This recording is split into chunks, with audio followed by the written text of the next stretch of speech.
नमस्कार।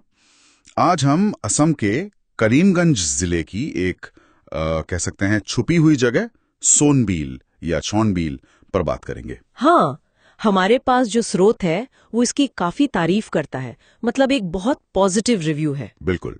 तो देखते हैं इसमें क्या है। ये सिर्फ कोई आम झील तो नहीं है? नहीं नहीं, ये असम की सबसे बड़ी वेटलैंड है, मतलब मौसमी आर्द्रभूमि। और ये भी कहते हैं कि एशिया की दूसरी सबसे बड़ी। अच्छा, एशिया की दूसरी? फिर भी ज्यादा लोग जानते नहीं इसके बारे में। सही कहा। अक्सर जो मेन टूरिस्ट स्पॉट होते हैं उनकी लिस्ट में ये नहीं आती। तो आज यही समझने की कोशिश करते हैं कि क्यों ये जगह इतनी अनोखी है। इसकी खूबसूरती, वहां का जीवन, स्रोत क्या बताते हैं। हाँ, कोशिश रहेगी कि आसान भाषा में बात करें।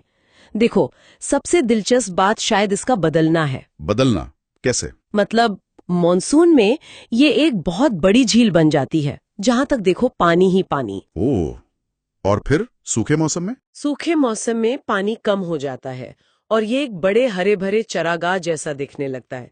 जमीन निकल आती है। अरे वाह, ये तो कमाल का ट्रांसफॉर्मेशन है। और स्रोत में वो सूर्योदय सूर्यास्त का जिक्र है, वो कैसा होता है? हाँ, वो तो बहुत सुंदर बताया गया है। जैसे आसमान के सारे रंग पानी पर उतर आए हों। एकदम शांत और खूबसूरत नजारा। हम्म। और आसपास का माहौल, मतलब सिर्फ पानी है या? नहीं नहीं, चारों तरफ छोटी छोटी पहाड़ियां हैं, गांव हैं। स्रोत कहते हैं कि यहाँ एक अजीब सी शांति है जो शहरों में नहीं मिलती। एकदम ग्रामीण सुकून वाला माहौल। सही। सुंदरता के अलावा स्रोत इसे एक बायोडाइवर्सिटी हॉटस्पॉट भी कह रहे हैं। इसका क्या मतलब है यहाँ? इसका मतलब है कि यहाँ तरह तरह के जीव जंतु और पौधे पाए जाते हैं। खास तौर पर मीठे पानी की मछलियां बहुत हैं और कई तरह के जलीय पौधे भी। अच्छा, मछलियां तो मतलब वहां के लोगों के जीवन में इसका बड़ा महत्व होगा। हाँ बिल्कुल, मछली पकड़ना वहाँ के लोगों के जीवन का, उनकी संस्कृति का एक अहम हिस्सा है।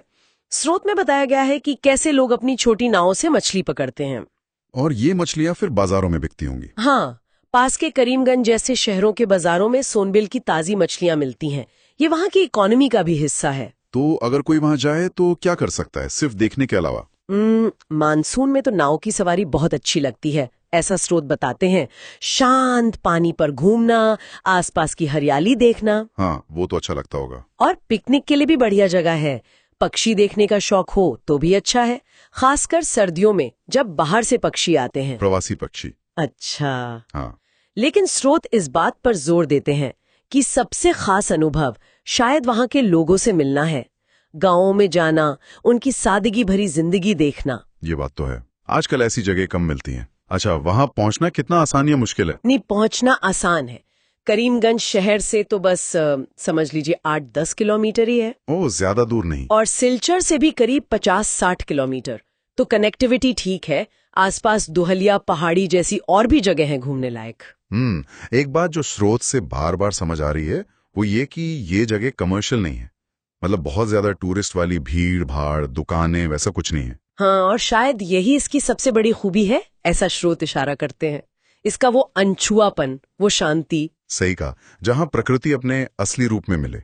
बिल्कुल, जहां आप बस बैठ के शांति महसूस कर सकें, शहर के शोर शराबे से एकदम दूर। तो सार ये है कि सोनबील शांति, कुदरती खूबसूरती और एक असली सांस्कृतिक अनुभव का एक अनूठा पैकेज है। हाँ, एक ऐसी जगह जहां आप प्रकृति और शायद खुद से भी थोड़ा ज्यादा जुड़ सकते हैं। तो जाते जाते एक सवाल मन में आता है, और शायद सुनने वालों के लिए भी सोचने वाली बात हो। हाँ, पूछिए। कि आज की इस भाग दौड़ भरी दुनिया में सोनबील जैसी शांत गैर व्यावसायिक जगहों को बचाए रखना क्यों जरूरी है, और ऐसी जगहों पर जाना हमारे नजरिए को कैसे बदल सकता है?